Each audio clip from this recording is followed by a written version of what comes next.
Hai, jumpa lagi dengan Dio Donghua.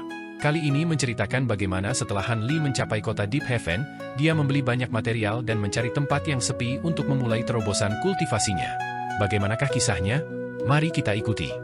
Jangan lupa like dan subscribe ya. Garis cahaya biru menghilang ke kejauhan setelah hanya beberapa kilatan. Apakah ada reaksi dari cakram roh asing? Penjaga surgawi bertanya dengan ekspresi serius. Tidak ada reaksi. Han senior itu benar-benar manusia, jawab salah satu pengawal Azur Gelap. Dia tidak memiliki lencana transit, dan lencana Dark Azure Guard-nya juga sudah kedaluarsa sejak lama. Mungkinkah dia berlama-lama di dunia primordial selama ini? Sepertinya dia pasti telah menemukan beberapa peluang ajaib. Jika tidak, ada tidak mungkin dia bisa berkembang dari tahap transformasi dewa ke tahap tempering spasial hanya dalam waktu 300 tahun. Tapi sekali lagi, dia benar-benar manusia, jadi seharusnya tidak ada masalah, hidung ke dalam masalah ini. Penjaga surgawi merenungkan situasi untuk sementara waktu sebelum menggelengkan kepalanya. Sangat jarang melihat seseorang membuat kemajuan luar biasa hanya dalam beberapa abad, tetapi ada banyak peluang di dunia primordial, jadi itu tidak sepenuhnya tidak pernah terdengar. Jika dia belum pernah menjadi penjaga surga jauh sebelumnya, mungkin dia bisa direkrut sebagai penjaga surgawi, tetapi sekarang dia sudah menjadi orang bebas, dia secara alami tidak akan mau menjelajahi rute seperti itu. Dengan demikian, penjaga surgawi dengan cepat mengesampingkan masalah ini dan berbalik ke arah pria terpelajar dan ketiga temannya, yang baru saja muncul dari aula yang sama. Han Li terus-menerus memeriksa sekelilingnya saat terbang di udara, dan terlepas dari kenyataan bahwa lebih dari 300 tahun telah berlalu, tidak ada bangunan di Deep Heaven City yang tampaknya berubah sama sekali. Masih banyak penjaga lapis baja hitam dan putih yang berpatroli di kota di ketinggian rendah, serta banyak pembudidaya yang masuk dan keluar gedung di bawah. Seluruh kota tampak cukup ramai, dan tidak ada tanda-tanda pernah diserang oleh makhluk asing sebelumnya. Han Li terbang langsung menuju pasar Deep Heaven City, dan pada kesempatan ini, dia tidak berencana untuk tinggal di Deep Heaven City terlalu lama. Dia telah mengkonsolidasikan kekuatan sihirnya selama abad yang lalu, dan kondisi mentalnya telah disempurnakan melalui banyak pengalaman mendekati kematian, jadi dia sudah memenuhi semua kriteria untuk menerobos kemacetan tahap integrasi tubuhnya. Karena itu, dia bisa mencoba terobosan setelah membuat beberapa persiapan lagi. Dengan berbagai kemampuannya, bahkan sebagai kultivator integrasi tubuh awal, dia harus cukup kuat untuk bersaing dengan makhluk tahap integrasi tubuh akhir, sehingga dia bisa melakukan apa yang dia inginkan di wilayah manusia dan wilayah iblis. Karena itu, apa yang harus dia lakukan selanjutnya adalah menemukan tempat yang tidak jelas di dekat Deep Heaven City dan pergi ke pengasingan untuk mencoba terobosan. Namun sebelum itu, dia akan mengesampingkan semuanya untuk saat ini dan pertama-tama mengisi kembali persediaannya. Dia telah mengurangi persediaannya selama abad yang lalu, jadi dia harus mengisi kembali semua yang ada di pasar terdekat. Dia mampu mengisi kembali beberapa persediaannya di wilayah ras asing selama tahun-tahun ini, tetapi dia hanya berani menjelajah ke pinggiran wilayah itu, jadi dia secara alami tidak dapat mengisi kembali persediaannya banyak. Jika dia tidak mempersiapkan banyak hal sebelumnya sebelum berangkat dari benua guntur, kemungkinan besar dia tidak akan bisa berhenti dan mempelajari begitu banyak hal yang menarik minatnya sepanjang perjalanannya. Dengan skala Deep Heaven City, dia seharusnya bisa mengisi kembali semua persediaannya. Dengan bahan-bahan ini, dia bisa memperbaiki beberapa harta dan pil yang akan membantunya dalam upaya terobosannya.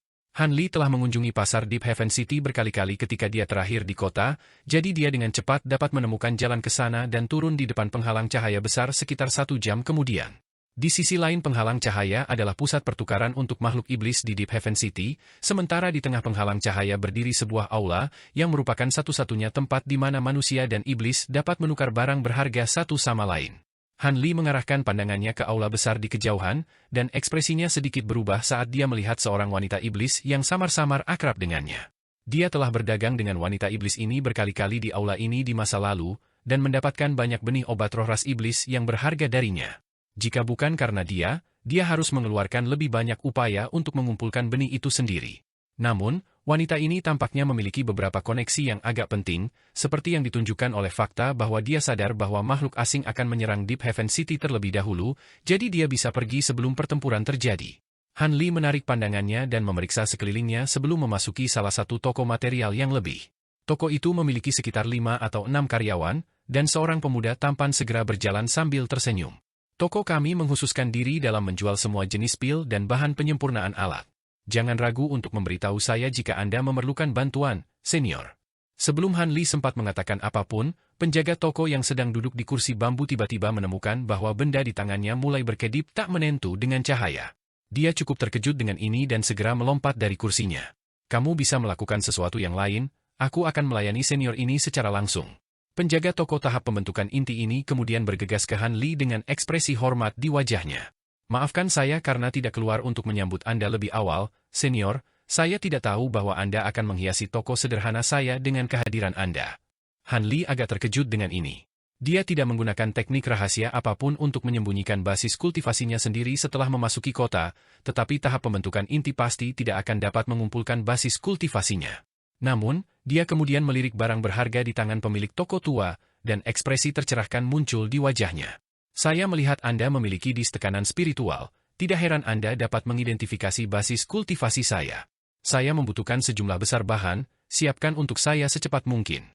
Han Li membalik tangan untuk menghasilkan slip batu giok putih sebelum melemparkannya ke arah penjaga toko. Pria tua itu buru-buru menerima slip giok dengan kedua tangan sebelum menyuntikkan indera spiritualnya ke dalamnya, di mana ekspresi terkejut dan gembira muncul di matanya.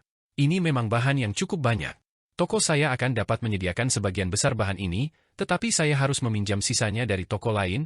Bisakah Anda memberi saya waktu, senior? Tentu, aku akan memberimu waktu 15 menit, jawab Han Li. Penjaga toko sangat gembira dan buru-buru membawa Han Li ke kursi, lalu menginstruksikan seorang karyawan untuk menyeduh teh roh untuknya sambil memerintahkan karyawan lainnya untuk mengeluarkan bahan-bahan yang dibutuhkan dari ruang penyimpanan mereka. Setelah itu, dia pergi dari toko untuk mengunjungi toko terdekat lainnya untuk mengumpulkan sisa bahan yang tidak bisa dia suplai. Dilihat dari reaksi penjaga toko, secara alami cukup jelas bahwa senior ini adalah makhluk yang cukup kuat, dan mereka semua menilai dia dengan kagum dan hormat di mata mereka. Han Li dengan santai menyesap teh roh yang telah ditawarkan kepadanya sebelum menutup matanya untuk beristirahat. Setelah sekitar 15 menit, penjaga toko kembali dengan bersemangat dengan gelang penyimpanan di tangannya. Pada titik ini, karyawan lain di toko juga telah mengeluarkan banyak wadah yang berbeda.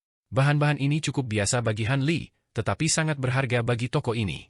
Setelah menyapu indera spiritualnya ke gelang penyimpanan dan wadah ini beberapa kali, Han Li meminta harga akhir, dan penjaga toko tersenyum menjilat saat dia menyatakan harga yang akan menjadi jumlah astronomi untuk seorang kultivator normal. Namun, Han Li bahkan tidak mengedipkan mata saat dia menjentikan pergelangan tangannya untuk melemparkan kantong kulit ke udara.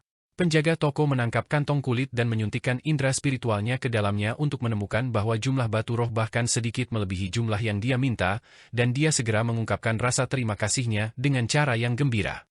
Han Li dengan tenang menyimpan barang-barang itu sebelum berangkat dari toko. Setelah itu, dia meninggalkan pasar sama sekali dan terbang ke arah lain. Beberapa jam kemudian, dia berangkat dari Deep Heaven City sebelum terbang menuju bentangan pegunungan yang tak terbatas sebagai seberkas cahaya biru. Setengah bulan kemudian, Han Li telah meninggalkan wilayah di bawah yurisdiksi Deep Heaven City, tetapi dia terus maju tanpa niat untuk berhenti. 2 bulan kemudian, seberkas cahaya biru akhirnya mendarat di gunung yang rimbun. Cahaya mereda, dan Han Li muncul di atas batu besar. Dia secara singkat memeriksa sekelilingnya sebelum menutup matanya dan melepaskan indera spiritualnya yang kuat. Beberapa saat kemudian, dia mengangguk dengan senang.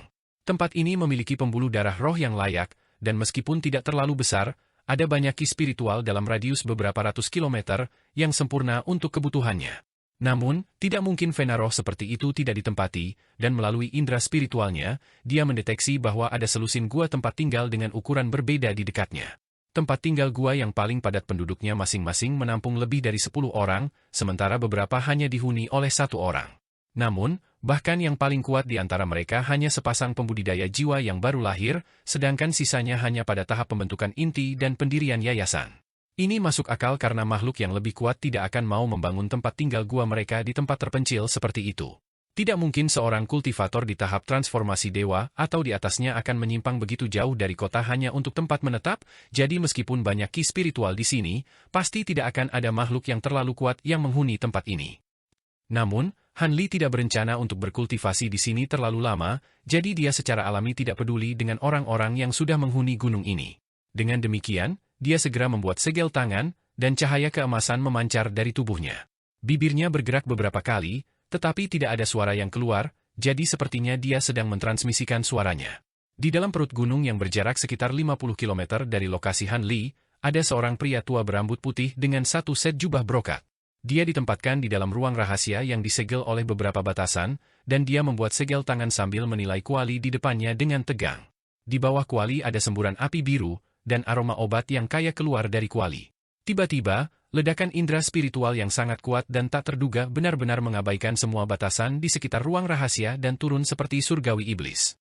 Pria tua itu tidak mendapat kesempatan untuk bereaksi sebelum dia benar-benar diratakan ke tanah oleh kekuatan besar yang menyertai ledakan indera spiritual ini, dan dia tidak bisa bergerak sebanyak satu jari pun. Pria tua itu berteriak kaget dan ngeri. Namun, sebelum dia memiliki kesempatan untuk melakukan hal lain, suara pria yang dingin tiba-tiba terdengar dari atas ruang rahasia. Saya perlu meminjam tempat ini untuk sesuatu, dan saya tidak ingin diganggu oleh siapapun. Semua orang yang mendengar transmisi suara ini, segera tinggalkan tempat ini. Jika Anda belum pergi setelah 1 hari, maka Anda dapat tetap tinggal di sini. Di sini selamanya. Setelah ultimatum singkat itu, ledakan indera spiritual yang kuat tiba-tiba menghilang. Pria tua itu segera mendapatkan kembali mobilitasnya, dan dia bangkit dengan gemetar dengan tatapan ngeri di matanya. Setelah merenungkan situasi sejenak, dia menginjakkan kakinya ke tanah dan langsung terbang keluar dari ruang rahasia, bahkan tidak melirik kuali yang telah dia hormati. 2 jam kemudian, seberkas cahaya putih naik dari gunung sebelum terbang ke kejauhan. Adegan yang sama terjadi di berbagai tempat dalam radius beberapa ratus kilometer. Satu garis cahaya demi satu terbang menjauh dari tempat ini dengan panik, dan setelah sekitar setengah hari, rangkaian pegunungan benar-benar tanpa pembudidaya, hanya menyisakan serangkaian tempat tinggal gua yang kosong. Han Li menyapu indera spiritualnya melalui daerah sekitarnya, dan setelah memverifikasi bahwa semua pembudidaya memang telah pergi, dia terbang menuju titik tertentu di gunung sebagai seberkas cahaya biru. Cahaya biru segera memudar, dan Han Li muncul di depan wajah batu biru. Cahaya biru melintas di matanya saat dia memeriksa permukaan batu sebelum menjentikkan pergelangan tangannya, di mana beberapa bola cahaya biru terbang keluar dari gelang penyimpanannya, kemudian berubah menjadi beberapa boneka kera besar dalam sekejap. Bahkan tanpa memerlukan instruksi dari Han Li, boneka mengangkat tangan mereka, dan garis-garis cahaya biru yang panjangnya sekitar 1 kaki masing-masing meletus dari jari-jari mereka menuju permukaan batu. Cahaya biru menyala, dan permukaan gunung yang keras dan berbatu teriris seperti tahu. Dalam sekejap mata, sebuah gua besar yang tingginya sekitar 100 kaki telah muncul, dan boneka kera memasuki gua. Han Li kemudian menyapu lengan baju ke udara untuk mengeluarkan bola cahaya keemasan, yang berputar-putar sebelum mengungkapkan dirinya sebagai binatang kecil yang panjangnya sekitar 1 kaki. Ini adalah binatang kecil seperti macan tutul dengan bulu emas berkilauan, itu tidak lain adalah binatang macan tutul Kirin. Cahaya keemasan memancar dari tubuhnya, dan meluas dengan cepat hingga berukuran sekitar 10 kaki dalam sekejap mata.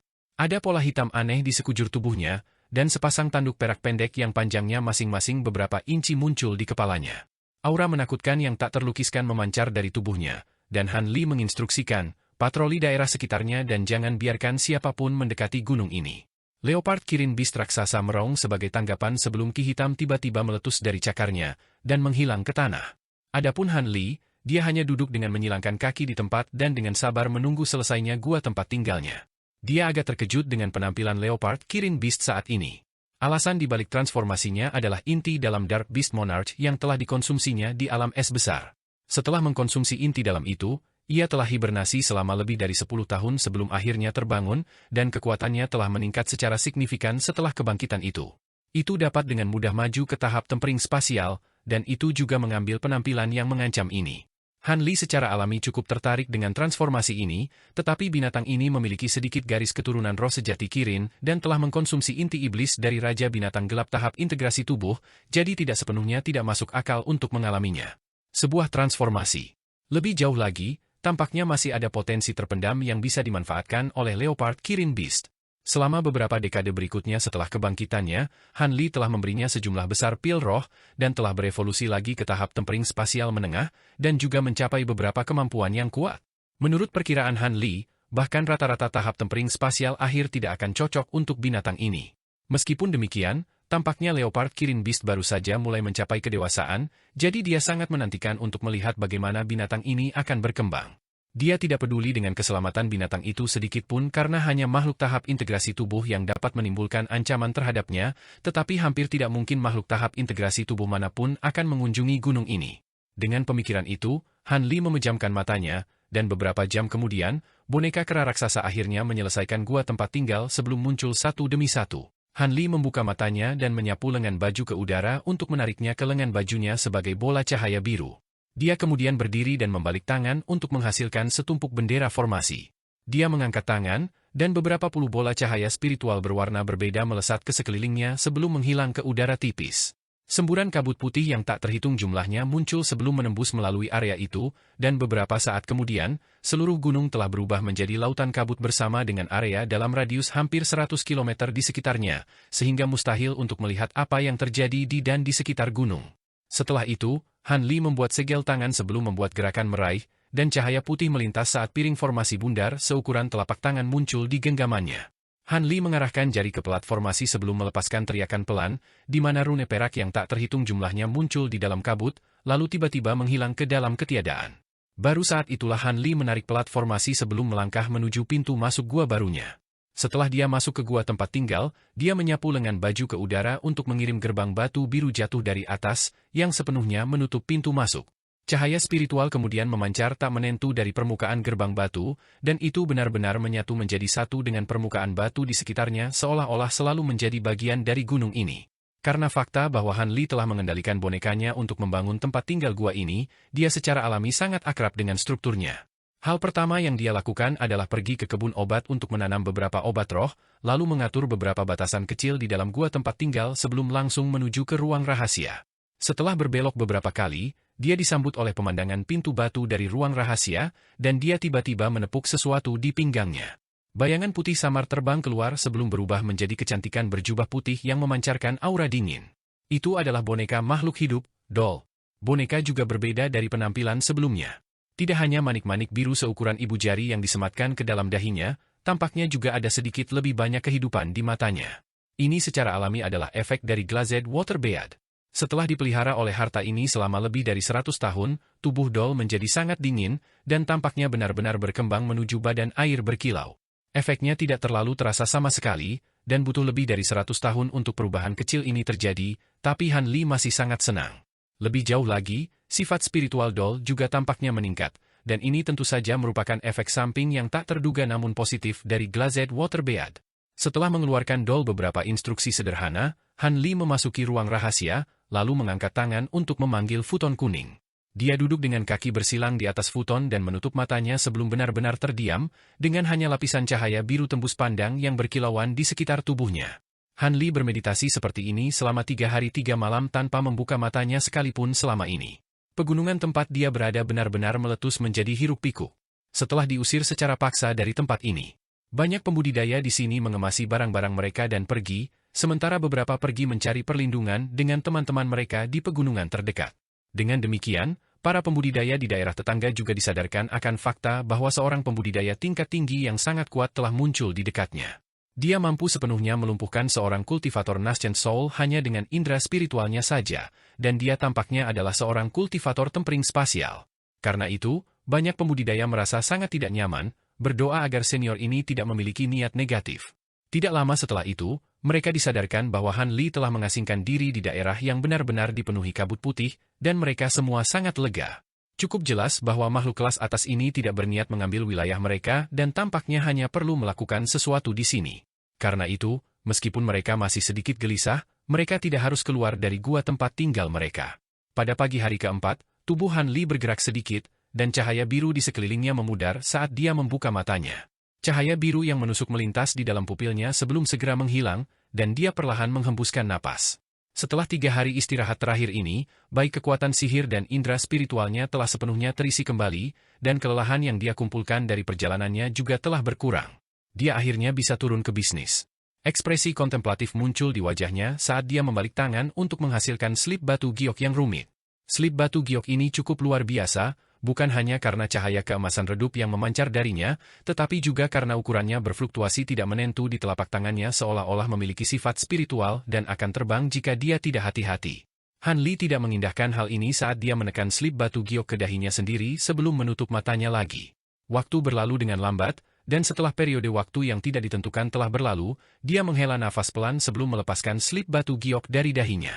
Dia kemudian membuka matanya saat ekspresi kontemplatif muncul di wajahnya.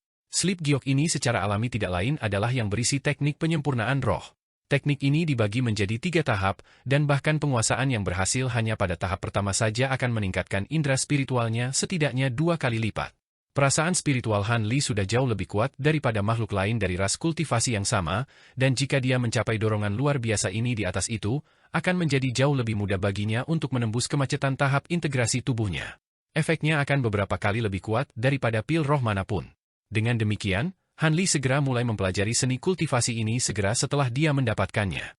Dia telah mengolah teknik ini sejak dia meninggalkan benua Guntur, dan selama perjalanannya selama 1 abad, dia telah mendedikasikan sebagian besar waktu dan perhatiannya pada seni kultivasi ini.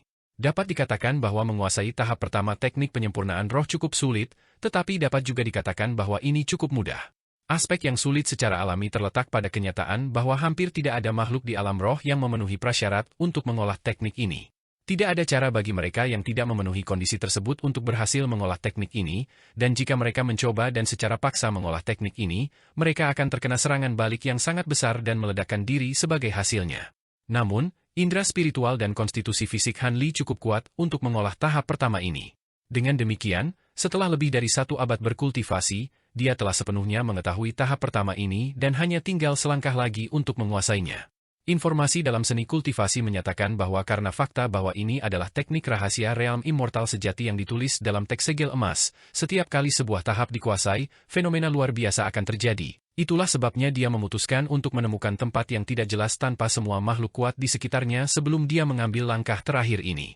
Han Li bisa saja menyelesaikan kultivasi tahap pertama teknik penyempurnaan roh sejak lama, tetapi dia telah berada di dunia purba saat itu, dan jika dia ingin menarik perhatian beberapa binatang purba yang kuat, itu bisa saja dieja akhir baginya.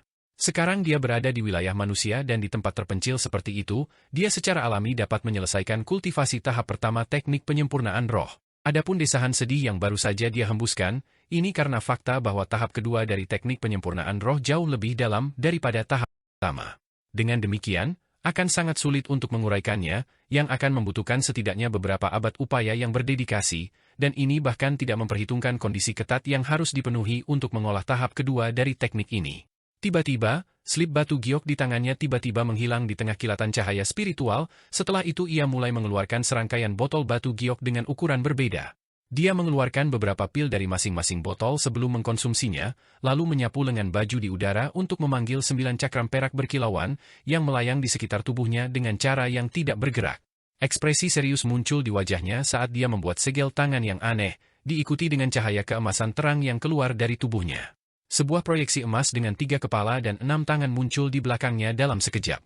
Provenance Projection tidak diwujudkan ke dalam tubuh emas, tetapi 6 lengannya masing-masing membuat segel tangan yang berbeda, dan bibir di kedua kepalanya dengan fitur wajah yang jelas bergerak sedikit seolah-olah sedang melantunkan sesuatu. Beberapa saat kemudian, nyanyian Buddhis mulai bergema di seluruh ruang rahasia, dan pada saat yang sama, cahaya keemasan berputar di atas wajah Han Li sementara kulit dan ototnya menggeliat, diikuti oleh serangkaian sisik emas muncul. Ini adalah indikasi yang jelas bahwa dia telah mengeluarkan seni iblis sejati asalnya secara maksimal. 9 cakram perak yang melayang di sekelilingnya bergetar sedikit sebelum memancarkan cahaya yang menusuk dan mengeluarkan suara mendengung yang samar. Suara itu bergema dengan nyanyian Buddhis dan digabungkan menjadi satu dengan mulus tanpa terlihat tidak pada tempatnya atau tidak enak didengar sama sekali, seolah-olah kedua suara itu berasal dari sumber yang sama. Tiba-tiba, lingkaran cahaya emas muncul di belakang Han Li, dan lingkaran lainnya muncul di belakang proyeksi asal. Lingkaran di belakang proyeksi itu jelas lebih besar dari yang ada di belakang Han Li, tapi tidak sepadat itu. Han Li melepaskan harum rendah saat ia beralih ke segel tangan lain, dan 2 lingkaran cahaya emas berputar di tempat sebelum rune emas yang tak terhitung jumlahnya menyembur keluar dari pusat mereka. Semua rune ini berkilauan dengan cahaya keemasan dan sangat mempesona untuk dilihat. Setelah diperiksa lebih dekat, orang akan menemukan bahwa ini semua adalah tanda segel emas. 9 cakram perak juga mulai menampilkan perubahan seolah-olah dipengaruhi oleh teks segel emas. Suara dengungan samar terdengar, dan satu demi satu rune perak seukuran kepalan tangan dengan cepat melayang keluar dari cakram sebelum meluncur menuju cahaya keemasan. Rune perak ini jelas merupakan teks perak miring. Dengan demikian, rune emas dan perak muncul secara bersamaan di dalam cahaya keemasan, dan jumlahnya terus meningkat saat mereka segera menyebar ke seluruh cahaya. Namun, masih ada sejumlah besar rune yang tercurah tanpa henti sebelum melonjak ke dalam cahaya dalam hiruk-pikuk. Han Li tetap diam, tetapi ekspresi yang agak tegang muncul di wajahnya, dan ekspresi ini menjadi semakin jelas saat jumlah rune di lingkaran emas meningkat. Tidak lama setelah itu, mata Han Li tiba-tiba terbuka, dan dia mengeluarkan tangisan yang luar biasa. Ke-9 piringan perak meledak bersamaan di tengah suara melengking yang tajam dan menghilang menjadi bola cahaya perak. Sementara itu, lingkaran emas di belakang Han Li juga mulai berakselerasi secara drastis dalam rotasinya. Pada saat yang sama, itu mulai kabur dan menyusut, dan rune emas dan perak di dalamnya juga menyusut di sampingnya. Dalam rentang hanya beberapa napas, ribuan rune telah dikurangi menjadi seukuran sebutir beras masing-masing. Lingkaran emas itu sendiri juga telah menjadi bola seukuran kepalan tangan dari cahaya keemasan yang berkilauan. Halo emas lainnya yang lebih tinggi di udara juga berubah menjadi bola cahaya keemasan atas perintah Provenance Projection sebelum perlahan turun. Segera setelah itu, kilatan cahaya muncul, dan proyeksi raksasa menghilang, hanya menyisakan dua bola cahaya yang melayang di samping Han Li. Ekspresi serius muncul di wajahnya saat dia mengarahkan jari ke masing-masing bola cahaya, yang keduanya kemudian menghilang ke dahinya dalam sekejap. Detik berikutnya, tetesan besar keringat mulai muncul di dahi Han Li, dan tubuhnya juga membesar dengan cara yang mengkhawatirkan. Seluruh tubuhnya mulai bergetar, dan pembuluh darah tebal seperti cacing menonjol melalui sisiknya. Seolah-olah ada sesuatu yang mendatangkan malapetaka di dalam tubuhnya dan membuatnya sangat menderita. Beberapa saat kemudian, cahaya spiritual melintas dari kepala Han Li, dan lapisan cahaya keemasan keunguan tiba-tiba menyelimutinya. Lapisan cahaya berfluktuasi dalam ukuran, dan serangkaian rune emas dan perak muncul di wajahnya sebelum langsung menghilang. Seolah-olah ada sesuatu yang mencoba melarikan diri, hanya untuk ditarik kembali secara paksa, dan ini menciptakan pemandangan yang sangat aneh untuk dilihat. Pada titik ini, Han Li sudah menutup matanya, dan dia terus-menerus membuat segel tangan yang berbeda seolah-olah dia berusaha mati-matian untuk mengaktifkan sesuatu. Cahaya keemasan di sekitar tubuhnya berfluktuasi dalam kecerahan dan berkelebat tidak menentu, dan pada saat yang sama, pemandangan yang menakjubkan juga terbentang di udara di atas gunung tempat-tempat tinggal guanya berada. Langit biru jernih pada awalnya benar-benar tidak memiliki awan, tetapi tiba-tiba, angin menderu tiba-tiba tersapu, setelah itu seluruh langit meredup saat gumpalan awan gelap muncul, membuat langit dalam radius sekitar 50 kaki sebagai gelap seperti dasar pot yang gosong. Sementara itu, angin kencang tiba-tiba surut, dan semburan udara glasial tiba-tiba melonjak dari suatu tempat sebelum mengamuk melalui awan. Hujan es biru seukuran kepalan tangan mulai berjatuhan dalam hiruk-pikuk bersama badai salju yang ganas, dan beberapa saat kemudian, seluruh area telah berubah menjadi dunia salju dan es glasial. Bahkan sebelum badai salju berhenti, embusan angin yang menyengat tiba-tiba menyapu dari dalam awan dengan ganas. Awan gelap yang sangat padat langsung dibubarkan oleh angin ini, dan sinar matahari mulai turun dari atas. Jika ada orang yang masih berada di gunung untuk menyaksikan fenomena yang terjadi di udara di atas, mereka pasti akan terpana dengan apa yang mereka lihat. Saat itu sudah tengah hari, jadi seharusnya ada banyak matahari di langit, tetapi pada saat ini, hanya ada satu matahari yang bersinar sementara yang lainnya telah menghilang. Satu-satunya matahari yang tersisa berwarna emas, dan langit biru yang cerah juga berubah menjadi rona perak samar. Warna emas dan perak terjalin, membuat seluruh area ini tampak seolah-olah berada di dunia misterius lain. Namun, jika seseorang terbang beberapa ratus kilometer dari gunung tempat Han Li berada, mereka akan menemukan bahwa fenomena menakjubkan ini akan berangsur-angsur menghilang. Di luar lautan kabut yang luas yang telah disulap oleh Han Li, masih ada beberapa matahari yang tergantung di langit berdampingan satu sama lain, dan langit masih sebiru biasanya. Namun, cahaya perak samar berkedip tanpa henti di atas lautan kabut, dan suara gemuruh aneh yang berasal dari arah yang sama cukup mengkhawatirkan. Banyak pembudidaya di daerah sekitarnya sudah merasa cukup cemas dan waspada, dan mereka segera bergegas keluar dari tempat tinggal gua mereka. Mereka berdiri di puncak gunung atau menggunakan harta karun terbang untuk terbang ke ketinggian yang lebih tinggi, dan mereka semua mengarahkan pandangan mereka ke lautan kabut dengan kebingungan terukir di wajah mereka. Di udara di atas gunung yang jaraknya hampir 10 km dari lautan kabut, ada selusin orang melayang di ketinggian lebih dari 10.000 kaki, dan mereka juga menilai lautan kabut di kejauhan. Salah satunya adalah pria berjubah putih yang tampaknya berusia 30-an. Dia jelas pemimpin kelompok yang tak terbantahkan, dan dia berdiri di garis depan dengan pedang putih raksasa di bawah kakinya.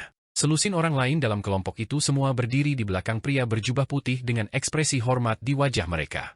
Apakah pria ini benar-benar baru mengambil alih Sunrise PIK 3 hari yang lalu? Pria berjubah putih itu bertanya tanpa menoleh. Seorang pria tua dengan janggut putih bersih dan rambut membungkuk sedikit dengan hormat, dan menjawab, "Memang, Senior." Pria ini turun ke puncak matahari terbit 3 hari yang lalu, dan dia mengusir semua pembudidaya terdekat dengan indera spiritualnya yang kuat. Saya memiliki teman baik yang merupakan pembudidaya jiwa yang baru lahir, dan dia kebetulan berada di daerah ini. Menurut penuturannya, indera spiritual begitu luas sehingga membuatnya rata dengan tanah dan membuatnya benar-benar tidak dapat mengedarkan sihirnya. Kekuatan, itulah sebabnya dia melarikan diri dari tempat kejadian tanpa berani menawarkan perlawanan apapun. Oh, Saya dapat menggunakan kekuatan indera spiritual saya untuk membatasi seorang pembudidaya Nascent Soul dari jauh juga, meskipun dengan beberapa kesulitan, tetapi tidak ada pembudidaya tempering spasial biasa yang dapat membatasi semua pembudidaya di selusin gua tempat tinggal sekaligus, bahkan seseorang di puncak tahap tempering spasial. Pria berjubah putih itu merenung dengan ekspresi yang sedikit aneh di wajahnya. Apakah kamu mengatakan bahwa pria itu adalah pembudidaya integrasi tubuh, senior? Seru pria tua itu saat ekspresinya berubah drastis.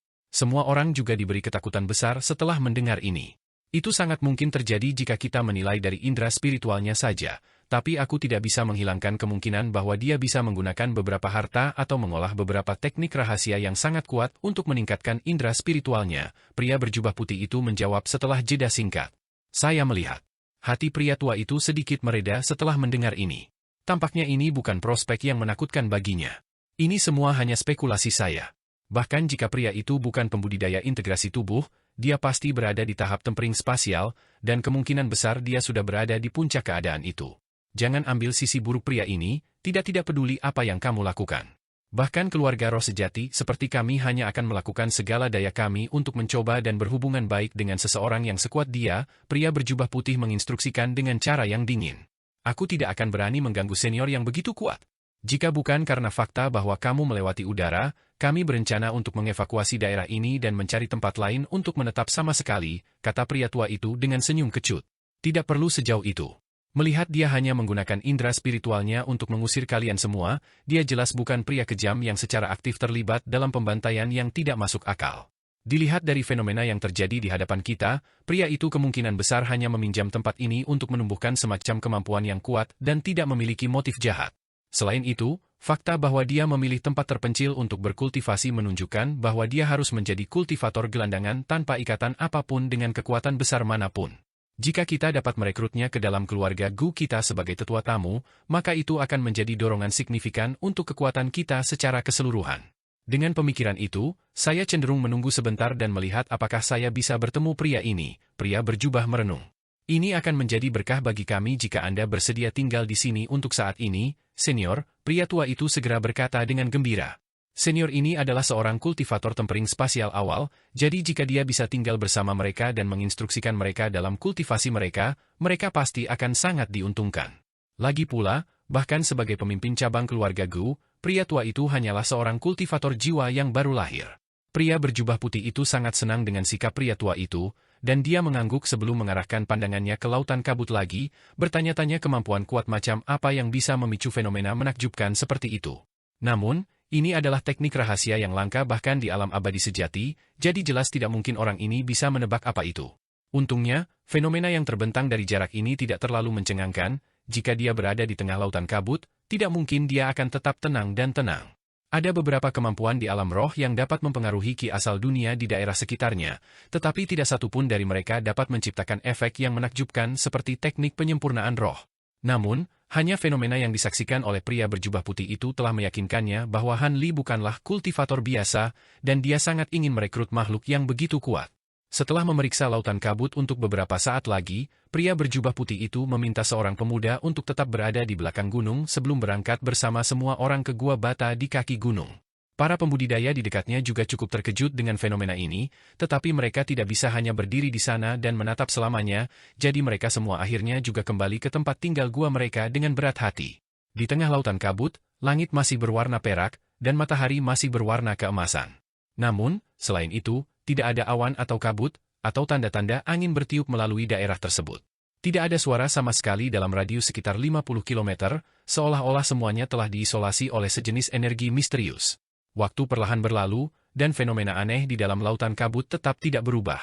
Namun, pada hari kedua, beberapa bintik hitam berkilauan mulai muncul di bawah sinar matahari keemasan. Pada hari ketiga, bintik-bintik tersebut membentuk gumpalan hitam di pusat matahari. Pada hari keempat, rumpun hitam mulai memanjang dan menipis dalam prosesnya. Pada hari kelima, garis hitam panjang dan tipis terbentuk di permukaan matahari, dan dari kejauhan, itu tampak seperti mata emas raksasa yang tertutup rapat, menciptakan pemandangan yang sangat aneh untuk dilihat. Pada hari ke-6, semuanya tetap tidak berubah kecuali cahaya keemasan yang memancar dari matahari menjadi semakin menyilaukan dan terang.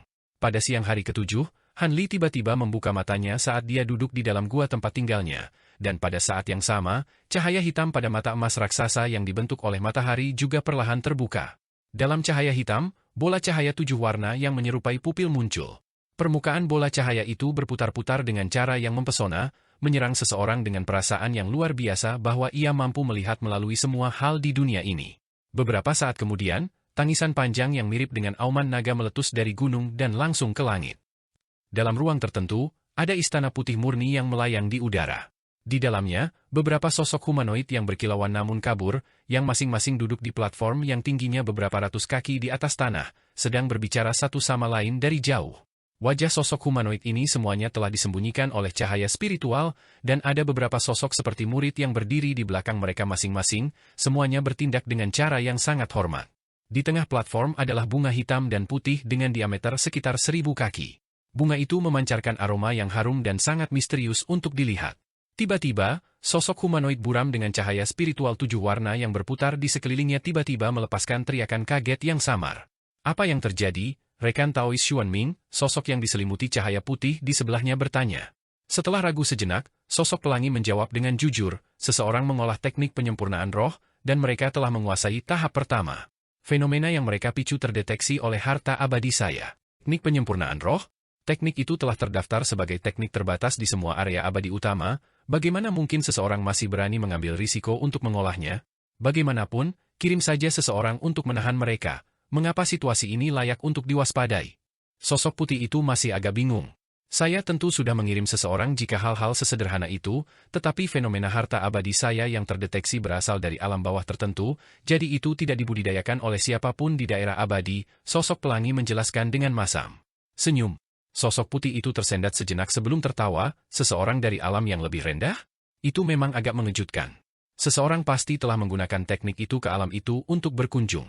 Kalau begitu, itu tidak masalah. Kalau begitu, roh teknik penyempurnaan cukup sulit untuk dikembangkan bahkan bagi mereka yang berada di alam abadi sejati seperti kita, jadi tidak mungkin seseorang dari alam bawah dapat menguasai tahap akhir. Kamu benar. Saya telah diberi tugas untuk mengawasi masalah ini, tetapi itu secara alami di luar wilayah yurisdiksi saya jika seseorang di luar area abadi ini memupuk teknik ini. Bahkan jika orang itu menguasai teknik itu, dia tidak akan bisa melewati orang-orang di platform bimbingan ketika dia naik, jawab sosok pelangi sambil tersenyum. Percakapan antara mereka berdua cukup singkat, dan orang lain yang hadir pada awalnya memperhatikannya, tetapi setelah mendengar bahwa ini hanya menyangkut seseorang dari alam yang lebih rendah, mereka juga dengan cepat mengabaikan topik pembicaraan, dan masalah itu segera diselesaikan. Dipoles. Sosok pelangi juga tidak menyebutkan topik ini lebih jauh seolah-olah dia benar-benar telah melupakan semuanya. Han Li menghela napas, dan hatinya dipenuhi dengan kegembiraan saat dia merasakan dunia di sekitarnya dengan indera spiritualnya yang jauh lebih baik. Dia akhirnya menguasai tahap pertama teknik penyempurnaan roh, dan meskipun dia masih belum mencapai tahap integrasi tubuh, kekuatan indera spiritualnya sebanding dengan rata-rata makhluk tahap integrasi tubuh akhir. Perasaan spiritualnya langsung menyebar keluar dari gua tempat tinggalnya dan muncul dari gunung, di mana alisnya sedikit berkerut. Fenomena di langit telah lenyap, dan segala sesuatu di daerah sekitarnya telah rusak parah. Es, salju, dan angin sangat kencang, dan tidak hanya sebagian besar tanaman di daerah itu menghilang, yang tersisa tampak seolah-olah semuanya tergantung pada seutas benang. Bagian atas gunung benar-benar kosong, menghadirkan pemandangan yang sangat suram dan sunyi untuk dilihat. Perasaan spiritual Han Li memindai melalui daerah sekitarnya beberapa kali sebelum meluas keluar, langsung menyapu segala sesuatu dalam radius ratusan kilometer. Tiba-tiba, ekspresinya sedikit berubah, dan indera spiritualnya berhenti di sebuah gunung tertentu di perbatasan lautan kabut sebelum mencakup seluruh gunung. Ada fluktuasi rasa spiritual tahap spasial tempering yang berasal dari dalam gua tempat tinggal di kaki gunung itu, dan meskipun beberapa lapisan pembatasan telah dipasang di sekitar gua tempat tinggal, mereka dengan mudah terkoyak oleh indera spiritual Han Li yang sangat kuat. Dengan demikian, gumpalan indera spiritualnya menembus beberapa lapisan batasan sebelum melacak pembudidaya tempering spasial. Di dalam ruang rahasia duduk tidak lain adalah pria berjubah putih. Han Li tidak repot-repot untuk menyamarkan indera spiritualnya sama sekali, dan dia dengan paksa menerobos batasan, jadi begitu indera spiritualnya muncul di dalam ruang rahasia, itu segera terdeteksi oleh pria berjubah putih. Karena itu, dia membuka matanya dan tersenyum sambil berkata, "Salam, rekan Taois, saya Gu Yun dari Gunung South Moon. Selamat telah menguasai kemampuan baru Anda." Gunung Bulan Selatan? Apakah itu gunung di dekat kota Chenwu? Han Li bertanya dengan ragu-ragu. "Hehe, Memang itu orangnya. Apakah kamu tahu tentang keluarga Gu kami, rekan Daois? Pria berjubah putih itu agak terkejut. Saya tidak tahu banyak tentang keluarga Gu, tapi saya pernah mendengar tentang Gunung South Moon yang terkenal. Para pembudidaya yang dikabarkan tinggal di gunung itu pasti keluarga Gu Anda, kan?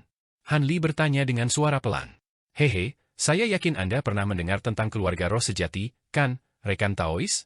Keluarga Gu kami adalah keluarga roh sejati, dan untuk memastikan kelanjutan garis keturunan kami sangat jarang berinteraksi dengan dunia luar. Tidak banyak orang yang tahu tentang ini, tetapi dengan kekuatanmu, hanya masalah waktu sebelum informasi ini diungkapkan kepadamu, pria berjubah putih itu terkekeh. Keluarga roh sejati? Apakah kamu tahu tentang keluarga Yihe dan keluarga Panjang? Han Li bertanya setelah jeda singkat. Keluarga Yihe dan keluarga Panjang adalah dua dari keluarga roh sejati terbesar. Keluarga Gu kami tentu tidak lemah, tapi kami masih kalah dengan kedua keluarga itu. Apakah Anda mengenali orang-orang dari dua keluarga itu, rekan Daois? Pria berjubah putih itu bertanya dengan ragu-ragu. Saya memang pernah bertemu dengan beberapa orang dari kedua keluarga itu, tetapi mereka hanya pertemuan singkat. Sekarang, mengapa Anda memutuskan untuk tinggal di tempat ini? Han Li bertanya. Hehe, disinilah salah satu cabang keluarga Gu kami berada, dan saya kebetulan lewat. Sangat mengejutkan saya, Anda juga di sini mengembangkan kemampuan baru Anda, dan saya ingin mengenal Anda, jawab pria berjubah putih itu sambil tersenyum. Begitu. Saya sudah menyelesaikan kultivasi saya sekarang, jika Anda tidak keberatan, Anda bisa datang dan menemui saya di tempat tinggal gua saya. Saya juga cukup ingin tahu tentang keluarga roh sejati, jadi saya yakin sebuah pertemuan akan saling menguntungkan bagi kita, Han Li menawarkan. Itu akan ideal. Saya akan segera datang, pria berjubah putih itu setuju dengan gembira. Baiklah, kalau begitu aku akan menunggu kedatanganmu di gua tempat tinggalku. Suara Han Li berangsur-angsur memudar, dan beberapa saat kemudian, perasaan spiritualnya menghilang dari ruang rahasia. Sekitar 15 menit kemudian, seberkas cahaya putih terbang keluar dari gunung sebelum mencapai perbatasan lautan kabut hanya dalam beberapa kilatan. Beberapa rune perak besar melintas di dalam kabut, dan tiba-tiba terbelah untuk mengungkapkan jalan yang lebarnya beberapa puluh kaki, mengarah langsung ke kedalamannya. Gu Yun segera terbang menyusuri jalan setapak, dan seberkas cahaya putih segera menghilang ke kejauhan. Pada saat ini, kabut menutup lagi, dan jalan itu menghilang. Pada saat Gu Yun mencapai gunung di tengah lautan kabut, Han Li telah muncul dari gua tempat tinggalnya dan berdiri di depan gerbang dengan senyum di wajahnya. Setelah memverifikasi bahwa Han Li memang seorang kultivator di puncak tahap tempering spasial, senyum Gu Yun melebar lebih jauh. Setelah bertukar basa-basi, mereka memasuki gua tempat tinggal satu demi satu, dan setelah tinggal di gua tempat tinggal Han Li selama sekitar setengah hari, pembudidaya berjubah putih muncul dari lautan kabut dengan ekspresi kecewa di wajahnya. Dia kemudian mengeluarkan beberapa instruksi kepada pria tua yang merupakan pemimpin cabang keluarga Gu ini sebelum berangkat. Sementara itu, Han Li terletak di dalam ruang rahasia tempat tinggal guanya, menilai slip batu giok putih di tangannya dengan ekspresi kontemplatif di wajahnya. Jadi keluarga Panjang adalah keluarga roh sejati nomor satu dan memiliki pembudidaya integrasi tubuh di antara barisan mereka. Aku harus berhati-hati terhadap mereka di masa depan, gumam Han Li pada dirinya sendiri, dan slip batu giok menghilang di tengah kilatan cahaya. Lampu. Slip giok ini telah diberikan kepadanya oleh Gu Yun, dan ada beberapa informasi tentang keluarga roh sejati yang tercatat di sana, sehingga memberi Han Li pemahaman kasar tentang keluarga-keluarga itu. Tentu saja, semua ini bukan informasi rahasia, dan semua pembudidaya tempering spasial pada akhirnya akan dapat mempelajari semua ini melalui jalan alternatif, jadi Gu Yun hanya membantunya sedikit. Han Li telah mengundang Gu Yun ke guanya karena dia ingin belajar lebih banyak tentang keluarga Panjang yang dia lawan bersama keluarga Yihe untuk menggagalkan rencana mereka di masa lalu. Meskipun beberapa abad telah berlalu sejak itu, ini tidak cukup waktu bagi para kultivator untuk melupakan dendam mereka. Melihat dia telah kembali ke ras manusia dan berencana untuk menetap di sini secara permanen, dia harus mengembangkan pemahaman tentang musuh potensialnya sehingga dia bisa mengatasinya dengan tepat. Karena itu, dia cenderung mengundang Gu Yun untuk mengobrol setelah mengetahui bahwa dia adalah anggota keluarga roh sejati. Seperti yang dia duga, setelah berbicara sebentar, Gu Yun mengundangnya untuk bergabung dengan keluarga Gu mereka sebagai tetua tamu, sebuah tawaran yang secara alami ditolak oleh Han Li dengan cara yang halus. Dengan kekuatan dan basis kultivasinya saat ini, tidak mungkin dia mengikat dirinya ke keluarga manapun. Selain itu, dengan kekayaannya yang luar biasa, kondisi yang ditawarkan Gu Yun, yang menurutnya sangat memikat, tidak bisa menggoda Han Li sama sekali. Setelah merenungkan masalah ini untuk waktu yang lama, Han Li menggelengkan kepalanya untuk mengesampingkan masalah itu untuk saat ini. Dia kemudian menjentikan pergelangan tangannya, dan sebuah gulungan yang panjangnya sekitar 1 kaki muncul di hadapannya. Dia mengarahkan jarinya ke gulungan itu, dan gulungan itu perlahan terbentang, di mana ledakan ki dahsyat yang menakjubkan meletus ke langit. Gulungan itu ditutupi oleh lapisan cahaya keemasan, membuatnya tidak mungkin untuk melihat apa yang ada di gulungan itu. Cahaya biru melintas di mata Han Li, dan dengan kemampuan mata rohnya, dia bisa segera mengumpulkan isi gulungan itu. Ada pedang terbang emas yang tak terhitung jumlahnya dengan ukuran berbeda di seluruh gulungan itu, yang masing-masing sangat mirip dengan kehidupan dan memiliki aura yang unik. Anehnya, meskipun karya seni itu hanya beberapa kaki panjang dan lebarnya, itu mengejutkan seseorang dengan perasaan bahwa itu berisi pedang terbang yang tak terhitung jumlahnya. Pedang terbang ini telah digambarkan dalam semua ukuran dan posisi, dengan yang terbesar menyerupai pedang raksasa yang membelah surga yang menghantamnya dengan perasaan bahwa panjangnya beberapa ratus kaki. Sebaliknya, pedang terkecil ini masing-masing hanya sekitar 1 inci panjangnya, namun semua pola pada pedang itu sangat jelas, seolah-olah berada tepat di depan matanya. Ini tidak lain adalah karya seni pedang segudang yang diperoleh Han Li di dalam reruntuhan di dalam alam es besar. Karya seni ini jelas berisi seni kultivasi yang sangat kuat, dan selain dari teknik penyempurnaan roh, Han Li juga telah menghabiskan banyak waktu mempelajari karya seni ini, sebuah usaha yang benar-benar memungkinkan dia untuk mengumpulkan beberapa hal darinya. Hal-hal yang dia dapatkan dari karya seni itu secara alami ada hubungannya dengan seni pedang, dan mereka juga memiliki hubungan yang kuat dengan pemanfaatan indera spiritual. Di basis kultivasinya saat ini, dia sudah bisa mengolah formasi pedang Azur Coil terakhir yang dilampirkan dengan seni pedang Azur Ascent, dan formasi pedang ini lebih kuat daripada formasi pedang Fajar musim semi. Namun, setelah menyaksikan makhluk tahap integrasi tubuh beraksi pada banyak kesempatan, Han Li merasa formasi pedangnya agak kurang. Karena itu, dia dikejutkan oleh momen inspirasi dan memutuskan untuk menggabungkan apa yang telah dia kumpulkan dari berbagai karya seni pedang ke dalam formasi pedang Azur Coil. Benar saja, formasi pedang baru menjadi jauh lebih kuat sebagai hasilnya, dan dia juga bisa mengendalikannya dengan lebih baik. Han Li menatap segudang karya seni pedang dengan niat yang tidak berkedip. Hal-hal yang telah dia kumpulkan dari karya seni dikumpulkan dan diberi nama Sword Observation Art olehnya, tetapi dia tahu bahwa dia hanya mengumpulkan sebagian kecil dari apa yang sebenarnya ditawarkan oleh karya seni itu. Hanya saja sisanya terlalu dalam untuk dipahami oleh seorang pembudidaya tempering spasial. Setelah beberapa lama, dia menghela nafas pelan sebelum menyapu lengan bajunya di udara, dan cahaya biru melintas sebelum artwork itu kembali ke bentuk gulungannya dan menghilang ke udara tipis. Ekspresi kontemplatif muncul di wajah Han Li. Dia telah menuai banyak hadiah dari alam glasial luas, dan selain dari teknik penyempurnaan roh dan banyak sekali karya seni pedang, yang paling dia hargai adalah pil Spirit Void yang telah dia tipu. Bahkan makhluk tahap integrasi tubuh seperti Cai Liwing dan Duan Tianren telah merencanakan selama puluhan ribu tahun untuk mengamankan pil ini, jadi mereka secara alami harus sangat berharga.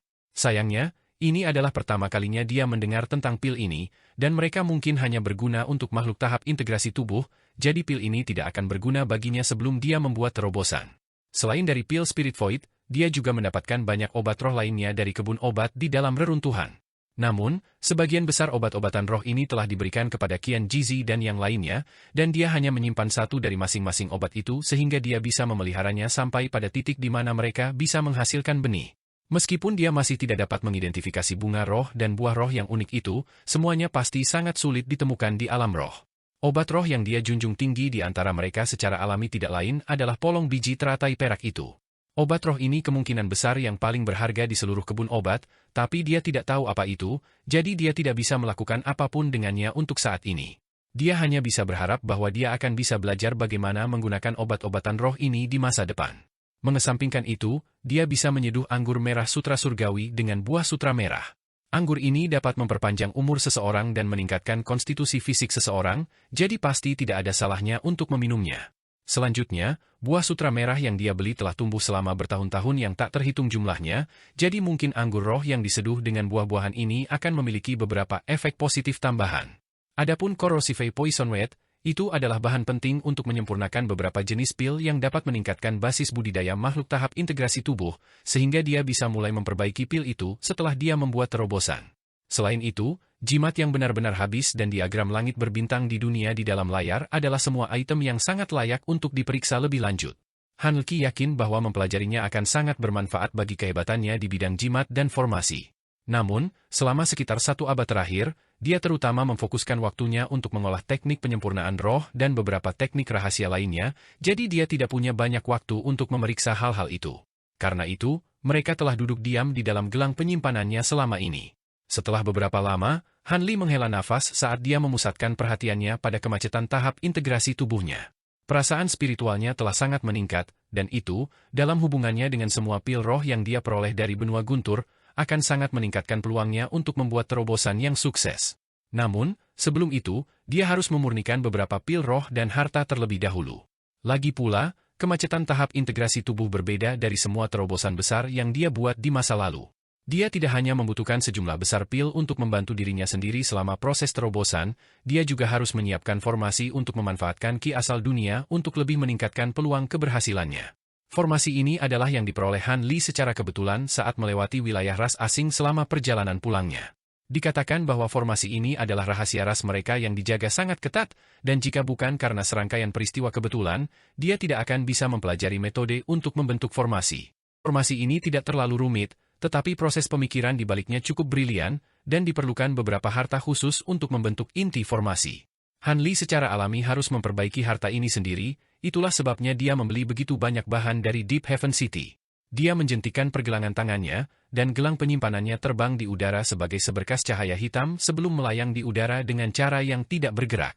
Dia melambaikan tangan ke arah gelang itu, dan lampu merah menyala saat kuali merah tua yang tingginya sekitar 1 inci muncul di bawahnya. Semburan cahaya biru kemudian menyapu keluar dari gelang penyimpanan, dan cahaya spiritual melintas di tanah, setelah itu serangkaian wadah muncul. Han Li membuat segel tangan, dan kuali dengan cepat mengembang hingga beberapa kaki. Senyum tipis muncul di wajahnya, dan dia mengarahkan jari ke kuali, di mana gumpalan api biru meletus dari ujung jarinya. Api berputar di sekitar kuali sebelum tiba-tiba membengkak beberapa kali ukuran aslinya, di mana aura panas dilepaskan, secara drastis meningkatkan suhu di dalam ruang rahasia. Sementara itu, Han Li membuat gerakan meraih ke arah salah satu kotak giok di tanah, dan tutup kotak itu terbang sendiri sebelum sepotong logam tak dikenal muncul dari dalam. Permukaan logamnya berwarna hitam mengilap, dan ada gumpalan ki spiritual yang memancar darinya. Ini jelas merupakan bahan yang telah disempurnakan secara kasar. Potongan logam hitam menghilang ke dalam kuali dalam sekejap, dan Han Li menyapu selongsong ke udara, di mana api biru membengkak sekali lagi untuk mencakup seluruh kuali. Setelah itu, dia menambahkan satu demi satu bahan ke dalam kuali, dan hanya setelah 2 bulan dia akhirnya menyelesaikan penyempurnaan semua harta dan pil yang dia butuhkan. Dia kemudian menghabiskan setengah bulan lagi untuk dengan hati-hati mengatur formasi besar dengan gunung sebagai pusatnya.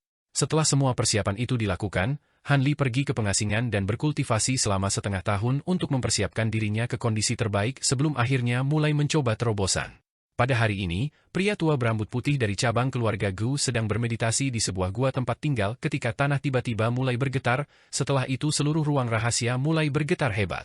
Pria tua itu membuka matanya dan baru saja akan berteriak untuk menanyakan apa yang terjadi ketika sebuah pikiran tiba-tiba muncul di benaknya. Ekspresinya segera berubah saat dia bergegas keluar dari ruang rahasia sebagai seberkas cahaya, dan setelah beberapa kilatan, dia muncul di atas batu raksasa di puncak gunung, lalu mengarahkan pandangannya ke lautan kabut di kejauhan dengan tatapan tajam. Ekspresi serius. Beberapa saat kemudian, beberapa garis cahaya lagi bergegas bergabung dengan pria tua itu, dan mereka juga mengarahkan perhatian mereka ke lautan kabut. Ada fenomena surgawi yang terjadi lagi. Pikiran yang sama muncul di benak semua orang pada saat yang sama ketika selusin pilar cahaya perak raksasa meletus dari dalam lautan kabut. Masing-masing dan setiap pilar cahaya tingginya lebih dari 1000 kaki dengan rune emas samar berkedip tak menentu di permukaannya. Lautan kabut berjatuhan dengan keras, dan bintik-bintik cahaya yang tak terhitung jumlahnya dengan warna berbeda berkumpul menuju pusat lautan kabut dari segala arah. Pria tua itu melepaskan indera spiritualnya, dan wajahnya segera memucat. Dalam jangkauan indranya, semua ki asal dunia melonjak menuju lautan kabut dalam hiruk-pikuk. Sejumlah besar ki spiritual dilepaskan oleh pembuluh darah roh di dekatnya, dan mereka tampaknya telah digerakkan oleh semacam kekuatan yang kuat. Dalam sekejap mata, awan roh 5 warna besar telah muncul di atas lautan kabut untuk menutupi seluruh langit. Petir keras terdengar saat sambaran petir ungu muncul di dalam awan sebelum terjalin dengan keras seperti serangkaian ular petir ungu. Tiba-tiba, tangisan panjang tiba-tiba terdengar dari dalam lautan kabut, diikuti oleh ledakan tekanan spiritual yang luar biasa. Tekanan spiritual sangat kuat di luar kepercayaan, dan meskipun semua pembudidaya yang menonton terletak ratusan kilometer jauhnya, mereka semua merasakan beban besar menimpa mereka. Beberapa pembudidaya dengan basis kultivasi yang lebih lemah pingsan di tempat dan pingsan dengan darah menetes dari semua lubang mereka. Bahkan makhluk yang lebih kuat seperti pria tua berambut putih juga mengalami kehilangan penglihatan sesaat sebelum tanpa sadar jatuh berlutut. Orang-orang ini secara alami sangat terkejut, Namun sebelum mereka memiliki kesempatan untuk melakukan apapun, ledakan nyanyian Buddhis tiba-tiba terdengar dari dalam awan roh 5 warna, dan runing dari semua warna yang berbeda mulai muncul. Tepat pada saat ini, raungan yang tidak manusiawi meletus dari pusat lautan kabut, tempat gunung itu berada, dan seberkas cahaya keemasan melesat keluar. Cahaya kemudian surut untuk mengungkapkan sosok emas yang tingginya lebih dari 1000 kaki. Sosok emas itu memiliki sepasang mata besar yang mengancam dan memamerkan taringnya dengan ganas. Itu adalah kera emas raksasa yang tampak ganas. Begitu kera ini muncul, guntur keras segera meletus dari dalam awan roh 5 warna. Busur petir ungu yang tak terhitung jumlahnya kemudian berkumpul menuju tempat yang sama di awan, membentuk wyrm ungu raksasa yang ukurannya tidak kalah dengan kera besar. Petir lain yang menghancurkan bumi meletus, dan wyrm ungu itu runtuh dengan kekuatan yang menghancurkan. Kera emas raksasa memandang dengan ekspresi ganas dan memukul dadanya sendiri dengan tinjunya yang besar sebelum melompat untuk menemui wyrm ungu. Kera emas raksasa merentangkan lengannya yang besar sebelum membungkusnya di leher wyrm ungu, lalu merobek kepala wyrm besar dengan raungan ganas. Tubuh wyrm ungu hancur menjadi busur petir yang tak terhitung jumlahnya di tengah ledakan yang bergema, dan kera raksasa itu tiba-tiba mengangkat kepalanya sebelum mengambil napas dalam-dalam, lalu membuka mulutnya untuk mengeluarkan cahaya keemasan yang luas. Semua busur petir yang menyebar segera ditangkap oleh cahaya keemasan sebelum ditarik ke mulut kera emas. Dalam sekejap mata, semua kilat menghilang. Namun, kera raksasa itu tidak berniat berhenti di situ. Cahaya spiritual berputar di sekitar tubuhnya, dan cahaya keemasan yang dikeluarkan dari mulutnya menghilang ke dalam awan roh 5 warna sebagai pilar cahaya. Serangkaian pukulan tumpul terdengar secara berurutan di dalam awan roh, dan mereka mulai berputar di sekitar pilar cahaya emas. Semua runi di dalam awan ditarik ke dalam cahaya keemasan dalam hiruk-pikuk oleh ledakan kekuatan hisap yang sangat besar, dan runi ini semua dimakan oleh kera raksasa. Beberapa saat kemudian, permukaan pilar cahaya keemasan itu penuh dengan runi dari semua warna berbeda yang melonjak ke bawah dalam hiruk-pikuk. Mulut kera emas raksasa itu seperti lubang tak berdasar yang tampaknya memiliki kapasitas tak terbatas untuk runi ini. Semua pembudidaya yang menonton di sekitar lautan kabut semua memandang dengan cara terperangah. Sementara itu, istilah kera gunung raksasa dan garis keturunan roh sejati bergema di benak pria tua berambut putih itu, dan dia bahkan lebih terkejut daripada semua pembudidaya lainnya. Sebagai pemimpin cabang dari keluarga roh sejati, dia secara alami jauh lebih berpengetahuan dan berpengalaman daripada pembudidaya lain sekalibernya, dan dia segera mengidentifikasi kera raksasa itu sebagai proyeksi kera gunung raksasa, sebuah wahyu yang segera membuat rahangnya ternganga. Lagi pula, itu terlalu menakutkan bagi mereka untuk memiliki tetangga yang bisa menimbulkan penderitaan yang tak terkatakan kepada mereka hanya dengan suaranya saja. Namun, dari fenomena menakjubkan dan tampilan kekuatan tak terduga Han Li, banyak orang sudah menebak apa yang baru saja terjadi. Pria tua berambut putih itu melakukan perjalanan jauh ke lembah kecil yang berjarak ratusan ribu kilometer dengan kelompoknya, dan setelah semua orang menetap di sana, seorang pembudidaya pria segera berpisah dari kelompoknya. Ini adalah pembudidaya paling kuat kedua dalam kelompok, dan lelaki tua itu telah memberinya slip batu giok dan menginstruksikannya untuk mengirimkannya ke keluarga Gu secepat mungkin. Sementara itu, rumor yang menyatakan bahwa makhluk kuat tahap integrasi tubuh baru telah mengambil alih puncak matahari terbit juga mulai menyebar ke area lain seperti api. Pada saat ini, lautan kabut di sekitar Sunrise PIK telah kembali ke keadaan semula, dan kedamaian dan ketenangan kembali berlanjut. 3 hari kemudian, Han Li perlahan membuka matanya saat dia duduk dengan kaki disilangkan di ruang rahasia di dalam perut gunung. Cahaya biru melintas di matanya, tetapi mereka kembali normal setelah beberapa kedipan. Dia telah berhasil maju ke tahap integrasi tubuh beberapa hari yang lalu, tetapi untuk mengkonsolidasikan basis kultivasinya, dia segera bermeditasi selama beberapa hari di dalam ruang rahasianya. Sekarang setelah dia akhirnya memadamkan potensi efek negatif yang dapat dia derita setelah terobosan besar seperti itu, dia dapat melakukan hal-hal lain. Han Li perlahan melihat sekeliling, dan ekspresi yang agak aneh tiba-tiba muncul di wajahnya. Bahkan tanpa melepaskan indera spiritualnya sendiri, dia masih bisa mendeteksi ki asal dunia di udara di sekitarnya. Dia dengan lembut menghembuskan napas sebelum membuat segel tangan dan melantunkan mantra sederhana, di mana pergantian peristiwa yang menakjubkan terjadi. Suara mendengung yang keras terdengar di udara, diikuti oleh bintik-bintik cahaya putih yang berkelebat tidak menentu sebelum membentuk serangkaian bilah angin seukuran telapak tangan. Bilah angin ini sangat tipis dan semi-transparan. Mereka melayang di udara sambil sedikit gemetar, dan mereka segera memenuhi seluruh ruang rahasia. Catatan di buku-buku tebal itu pasti tidak bohong. Setelah mencapai tahap integrasi tubuh, kemampuanku untuk merasakan dan mengendalikan ki asal dunia tidak ada bandingannya saat aku berada di tahap tempering spasial. Aku hampir tidak mengeluarkan kekuatan sihir apapun. Namun saya dapat secara langsung mengendalikan ki asal dunia untuk membentuk serangan, gumam Han Li pada dirinya sendiri dengan ekspresi gembira di wajahnya. Dia menyapu lengan baju di udara, dan bilah angin menghilang sebagai bola cahaya putih. Dia kemudian menutup matanya dan mulai menilai kondisi tubuh dan kekuatan sihirnya saat ini setelah terobosannya untuk melihat apakah ada sesuatu yang salah. Setelah beberapa lama, dia membuka matanya, dan kegembiraan di wajahnya menjadi lebih jelas. Setelah maju ke tahap integrasi tubuh, konstitusi fisik dan kekuatan sihirnya menjadi jauh lebih kuat daripada yang dia bayangkan sebelum acara. Dengan kekuatannya saat ini, dia yakin bahwa dia kemungkinan besar akan mampu mengalahkan bahkan makhluk di puncak tahap integrasi tubuh. Setelah beberapa saat, dia dengan paksa menekan kegembiraannya dan mulai memikirkan apa yang harus dia lakukan selanjutnya. Tidak diragukan lagi bahwa sebagai seorang pembudidaya integrasi tubuh, dia tidak perlu lagi takut pada siapapun kecuali ada makhluk tahap kenaikan besar yang tersembunyi di antara ras manusia dan iblis. Dengan demikian, dia akan dapat melakukan hal-hal yang dia inginkan tanpa harus takut akan konsekuensi potensial seperti yang dia alami di masa lalu. Tentu saja, dia akan tetap di sini selama beberapa tahun ke depan karena dia masih perlu sepenuhnya mengkonsolidasikan basis kultivasinya. Setelah itu, ada banyak hal yang harus dia lakukan, yang paling penting adalah secara alami untuk memverifikasi apakah Nangong Wan telah naik ke alam roh. Namun, karena fakta bahwa Nangong Wan mungkin juga telah naik ke alam roh melalui simpul spasial, dia mungkin belum tentu berakhir di wilayah manusia. Jika dia tidak dapat menemukannya di Deep Heaven City, maka dia harus mempertimbangkan kemungkinan bahwa dia ada di tempat lain, bahkan mungkin di wilayah iblis. Itu pasti jauh dari tidak mungkin karena wilayah manusia dan iblis secara langsung bertetangga satu sama lain. Karena itu, jika dia tidak dapat menemukan informasi apapun tentangnya di Deep Heaven City, maka dia harus mencarinya di tempat lain di 3 wilayah dan 7 wilayah. Jika Nangong Wan masih terjebak di dunia manusia karena kekurangan daya, maka dia harus menemukan cara untuk masuk ke dunia manusia dan secara paksa meminjamkan bantuannya. Mengesampingkan yang lainnya, selama dia bisa mendapatkan beberapa jenis pil roh dan harta karun dan entah bagaimana mengirimkannya ke Nangong Wan melintasi alam, maka pasti tidak akan sulit baginya untuk naik ke alam roh. Memikirkan istri tercintanya, emosi yang tak terhitung segera muncul di hati Han Li, dan dia menatap kosong ke angkasa untuk waktu yang lama, benar-benar tenggelam dalam ingatannya sendiri. Pada akhirnya, dia menghela nafas pasrah sebelum memusatkan perhatiannya pada hal-hal lain. Selain Nangong Wan, dia juga harus melacak perisu itu setelah dia keluar dari pengasingan. Dia adalah keturunan jiwa esperi, dia harus mengirimkan padanya barang-barang yang telah dipercayakan oleh pemuda dengan nama keluarga Weng kepadanya. Selain itu, dia juga harus mengumpulkan bahan-bahan yang ditentukan oleh King Yuanzi. Meskipun dia telah mengumpulkan sebagian besar materi, dia tidak pergi ke ras roh terbang karena dia ingin kembali ke ras manusia dan mendapatkan kekuatan yang cukup untuk memastikan keselamatan diri terlebih dahulu.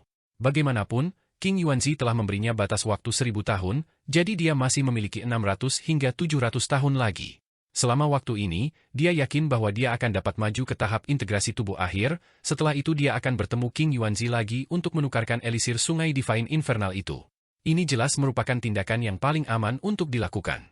Tentu saja, selama ini, dia masih perlu mencari beberapa bahan untuk menyempurnakan pil tahap integrasi tubuh dengan Corrosive Poison Weight sebagai bahan utama. Dibandingkan dengan Corrosive Poison Weight, semua bahan lainnya hampir tidak layak disebutkan, tetapi mereka masih cukup langka di alam roh. Karena itu, dia harus mengeluarkan upaya jika dia ingin mengumpulkan semua bahan yang diperlukan untuk memperbaiki pil. Selain itu, untuk menghadapi kesengsaraan surgawi besar yang akan menyerangnya setiap 3000 tahun sekali, dia juga harus memperbaiki gunung Azur Zenith tinggi yang dia peroleh di alam Gletser luas menjadi gunung yang ekstrim. Meskipun efek gabungan dari 2 gunung ekstrim masih tidak dapat dibandingkan dengan 5 gunung ekstrim yang sebenarnya, tetapi itu masih akan agak efektif melawan kesengsaraan surgawi. Selanjutnya, dia juga harus menemukan tujuan dari pil Spirit Void entah bagaimana. Hanya dengan begitu dia dapat mengkonsumsinya tanpa ragu, dan juga mengetahui kapan waktu yang ideal untuk mengkonsumsinya. Sekarang dia telah maju ke tahap integrasi tubuh dan menguasai tahap pertama teknik penyempurnaan roh, meskipun dia masih tidak bisa melepaskan 10.000 kumbang pemakan emas sekaligus, dia bisa melepaskan sekitar 1.000 dan mempertahankan mereka untuk sementara waktu. Segerombolan besar kumbang pemakan emas dewasa seperti itu secara alami akan menjadi kartu truf yang sangat menakutkan darinya yang bahkan makhluk tahap integrasi tubuh rata-rata akan sangat ditakuti. Dengan mengingat hal itu juga merupakan prioritasnya untuk menyaring pil pelangi legendaris dari inti dalam ikan pelangi terbang. Pil-pil yang dikombinasikan dengan daun bambu petir emas pasti akan memiliki peluang yang sangat bagus untuk membuat kumbang pemakan emas dewasa berevolusi lagi. Tahun-tahun yang lalu, balok batu aneh itu telah menyebabkan mutasi di antara sebagian kecil kumbang pemakan emasnya. Sayangnya, mutasi ini tampaknya tidak menghasilkan efek khusus apapun selain membuat kumbang pemakan emas menjadi sangat berat dan memberi mereka kemampuan bentuk batu kecil, jadi dia agak kecewa dengan ini. Adapun Raja Kumbang Pemakan Emas yang dinyatakan King Yuanzi akan menimbulkan ancaman besar bahkan bagi makhluk abadi sejati, itu terlalu jauh di luar jangkauannya, dan dia tidak tahu bagaimana cara mulai memelihara kumbangnya ke arah itu, jadi tidak ada gunanya dalam memikirkan hal itu untuk saat ini. Namun, terlepas dari apakah dia ingin dapat mengendalikan lebih banyak kumbang pemakan emas atau mempersiapkan terobosan masa depannya, dia harus mengolah tahap kedua dari teknik penyempurnaan roh. Dalam kondisinya saat ini, dia sudah memenuhi persyaratan indera spiritual. Namun, konstitusi fisiknya sedikit kurang, dan dia hanya akan mampu memenuhi kondisi itu setelah dia mencapai tahap integrasi tubuh akhir dan sepenuhnya menguasai seni iblis sejati asalnya. Sebelum itu, dia bisa menggunakan beberapa item eksternal untuk menopang tubuhnya sendiri. Misalnya, anggur surgawi sutra merah itu perlahan-lahan dapat meningkatkan konstitusi fisik seseorang, sehingga ia dapat menyeduh beberapa untuk diminum seiring waktu. Tentu saja, dia juga perlu meluangkan waktu untuk mempelajari jimat dan diagram langit berbintang misterius yang dia peroleh dari alam es besar. Dengan pemikiran itu, Han Li jatuh ke dalam periode perenungan yang hening. Selama tahun berikutnya, Han Li tidak mengambil banyak langkah keluar dari gua tempat tinggalnya dan memfokuskan semua upayanya untuk mengkonsolidasikan kekuatan sihir dan kondisi mentalnya. Namun, berbeda dengan kedamaian dan ketenangan di dalam gua tempat tinggalnya, dunia luar telah dibuat hiruk-pikuk oleh terobosannya. Banyak kekuatan di daerah terdekat ingin mendekatinya, tetapi semua kekuatan ini tahu bahwa kultivator harus mengasingkan diri selama setahun setelah menerobos kemacetan besar. Dengan demikian, kekuatan ini sangat bijaksana karena mereka tidak mengirim siapapun untuk mengganggu kultivasi Han Li. Namun, begitu 1 tahun berlalu, beberapa dari mereka langsung beraksi. Pada hari ini, seorang lelaki tua kurus dan tinggi muncul di tepi lautan kabut. Dia mengenakan satu set jubah biru panjang dengan tongkat giok hijau tergantung di pinggangnya. Dia berdiri di gunung terdekat dan mengarahkan pandangannya ke tengah lautan kabut dengan cara yang sama sekali tanpa ekspresi. Tiba-tiba, dia berbalik dan melihat ke udara. Cahaya spiritual melintas di kejauhan ke arah itu, diikuti dengan seberkas cahaya perak yang panjangnya lebih dari 100 kaki muncul. Cahaya perak bergerak dengan kecepatan yang mencengangkan, dan setelah beberapa kilatan, cahaya itu mencapai area terdekat, tampak seolah-olah akan terjun lebih dulu ke lautan kabut. Namun, tepat pada saat ini, teriakan kaget yang samar terdengar, dan ekspresi pria tua itu sedikit berubah setelah mendengar ini. Garis cahaya perak berputar-putar sebelum tiba-tiba turun ke gunung tempat pria itu berada, dan sosok humanoid ramping muncul lebih dari 100 kaki darinya setelah kilatan cahaya perak. Ini adalah kecantikan muda dalam gaun mewah biru. Tidak ada aura yang memancar dari tubuhnya sama sekali, dan dia memiliki senyum yang menyenangkan di wajahnya, membuatnya tampak seolah-olah dia adalah kecantikan fana yang bisa didekati. Pupil pria tua itu tiba-tiba berkontraksi saat melihatnya. Pri Xiao Feng, saya tidak berpikir pemimpin terhormat dari keluarga Gu akan datang ke sini secara langsung. Oh, jadi itu Elder Qi dari Deep Heaven City. Apakah kamu datang untuk pria di Sunrise PIK? Wanita muda itu bertanya sambil mengulurkan sedikit hormat. Hehe, Deep Heaven City hanya beberapa bulan perjalanan dari sini, jadi kami secara alami dibuat sadar beberapa waktu yang lalu bahwa itu rekan Daois tahap integrasi tubuh telah muncul di sini. Semua anggota lain di panel tetua berada dalam pengasingan. Atau pergi melakukan sesuatu yang lain, jadi saya harus melakukan perjalanan ini. Apakah Anda juga di sini untuk tujuan yang sama? Pemimpin keluarga Gu, pria tua itu menjawab sambil tersenyum, dan dia bersikap cukup sopan kepada wanita muda itu. Memang, senior. Salah satu tetua dari keluarga Gu kami telah mendekati senior di Sunrise PIK sekitar setahun yang lalu, tetapi saya tidak pernah berpikir bahwa dia akan maju ke tahap integrasi tubuh setelah hanya 1 tahun. Oleh karena itu, saya secara alami harus mengunjunginya secara langsung, kata wanita muda itu sambil tersenyum. Jika saya ingat dengan benar, upacara roh sejati yang diadakan antara keluarga roh sejati Anda setiap 3000 tahun sekali akan datang dalam beberapa tahun lagi, kan? Tidak heran Anda begitu bersemangat untuk meningkatkan kekuatan keluarga Gu Anda. Namun, jika pria ini benar-benar telah mencapai tahap integrasi tubuh, maka saya khawatir saya tidak akan dapat menyerahkannya kepada Anda. Kembali ketika ras asing menyerang kota kami, 2 tetua kami telah tewas, dan kami juga memiliki 2 penatua lain yang kemungkinan besar akan berjuang untuk mengatasi kesengsaraan surgawi besar berikutnya. Oleh karena itu, kami sangat membutuhkan rekan-rekan Taois tahap integrasi tubuh baru untuk melengkapi kami, kata pria tua itu sambil menggelengkan kepalanya dengan sikap pantang menyerah. Hehe, tentu saja, seorang kultivator integrasi tubuh tidak semudah itu diyakinkan untuk bergabung dengan kekuatan tertentu. Mungkin kita berdua akan pergi dengan tangan kosong. Mari kita tunggu sampai kita bertemu dengannya sebelum kita membahas hal lain, orang tua itu, kata pria itu dengan tawa acuh tak acuh. Memang. Kalau begitu, aku akan mengunjungi senior ini bersamamu, Penatua Qi. Wanita itu mengangguk setuju, dan pria tua itu juga tidak keberatan dengan ini. Dengan demikian, mereka berdua naik ke udara dan langsung tiba di tepi lautan kabut. Pria tua itu menarik napas dalam-dalam sebelum tiba-tiba berseru, Qi Subing dari Deep Heaven City dan Pri Xiao Feng dari keluarga Gu telah datang berkunjung. Suara lelaki tua itu berubah menjadi ledakan kekuatan spiritual yang mendalam yang menyebar ke seluruh lautan kabut, menyebabkannya beriak tanpa henti. Han Li sedang bermeditasi di gua tempat tinggalnya, dan dia segera membuka matanya saat ekspresi serius muncul di wajahnya. Dia tiba-tiba membuat gerakan meraih, dan piring formasi putih muncul di genggamannya. Dia menunjuk ke pelat formasi beberapa kali berturut-turut dengan cepat, lalu mengatakan sesuatu ke dalamnya, dan pada saat yang sama, suara Han Li juga terdengar dari lautan kabut sebagai tanggapan. Saya merasa terhormat dikunjungi oleh rekan-rekan Taois yang terhormat. Saat ini saya dalam pengasingan, jadi saya tidak akan bisa keluar dan menyapa Anda secara langsung untuk saat ini. Silakan masuk ke gua tempat tinggal saya dan duduklah, dan aku akan keluar untuk menemuimu segera. Begitu suara itu menghilang, lautan kabut terbelah untuk mengungkapkan jalan setapak yang lebarnya beberapa puluh kaki. Pria tua dan wanita itu bertukar pandang sebelum terbang ke depan satu demi satu. Beberapa saat kemudian, mereka berdua turun di depan gua tempat tinggal di tengah gunung, dan pada titik ini, gerbang sudah terbuka lebar.